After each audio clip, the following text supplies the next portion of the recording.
Nthawi ina Yesu adafika ku Nazareti kumene adaleredwa. Ndipo pa tsiku la Sabata adalowa mnyumba ya mapemphero, monga adazolowera, nayimirira kuti awerenge mawu. Adampatsa buku la mneneri Yesaya.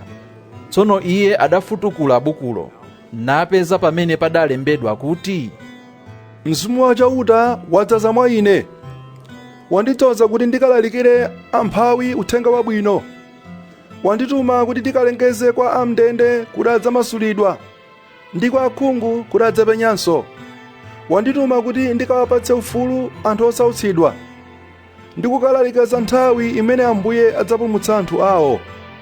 Yesu adatseka bukulo nkulipereka kwa mtumiki wa nyumba ya mapemphero, nakhala pansi. Anthu onse amene adasonkhana mnyumbamo ankangomupenyetsetsa.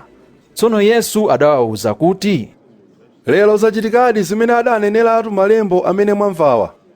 Anthu onse adamutamanda, nkumadabwa ndi mawu ogwira mtima amene iye ankalankhula. Anthuwo ankati, Kodi uyu si mwana uja wa Yosefeyu? Apo Yesu adawawuza kuti, Ndithudi mudzandiwuza mwambi uja wakuti, iwe sing'anga, dzichiritse wekha.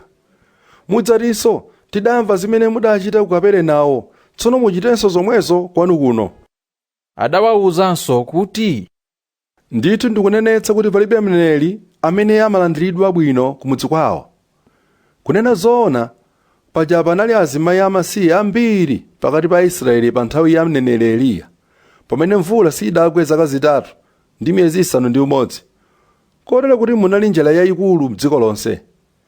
Eliya sadatumidwe ndi kwa mmodzi yemwetu mwa iwo aja, koma adatumidwa kwa mayi wamasiye wa kumudzi wa Sarepta m'dziko la Sidoni. Panalinso akhate ambiri pakati pa Israeli nthawi ya mneneri Elisa, koma panalibe ndi mmodzi yemwe mwa iwo aja amene adachiritsidwa. Amene adachiritsidwa ndi Naamani yekha wa ku dziko la Siriya. Anthu onse amene anali mnyumba ya mapemphero muja atamva mawu amenewa adapsa mtima kwambiri. Adayimirira namutulutsira kunja kwa mudzi, nkupita naye pamwamba pa phiri pamene adamangapo mudzi wawo. Adati akamponye kunsi, koma iye adangodzadutsa pakati pawo nkumapita.